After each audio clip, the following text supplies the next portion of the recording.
আসসালামু আলাইকুম বন্ধুরা, আপনারা সবাই কেমন আছেন? আলহামদুলিল্লাহ ভালো আছি। আজকে আপনাদের সামনে নিয়ে এসেছি দারুণ মজাদার রেসিপি, সেটা হলো ফুলকপির ভর্তা।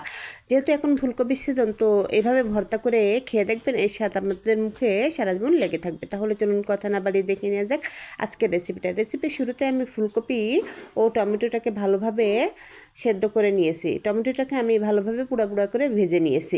এদিকে একটা প্লেট আমি নিয়ে নিয়েছি। প্লেটের ভিতর দিয়ে দিলাম পেঁয়াজ কুচি, দিয়ে দিলাম ধনেপাতা কুচি, দিয়ে দিলাম টমেটো। আর এই টমেটোটাকে আমি পুড়াভাবে ভেজে নিয়েছি। এখন আমি দিয়ে দিলাম শুকনো মরিচ ভাজা, দিয়ে দিলাম ফুলকপি সেদ্ধ ও স্বাদ মতন লবণ দিয়ে এখন আমি প্রথমেই টমেটোর গা থেকে ওর ছালটা ছাড়িয়ে নিলাম।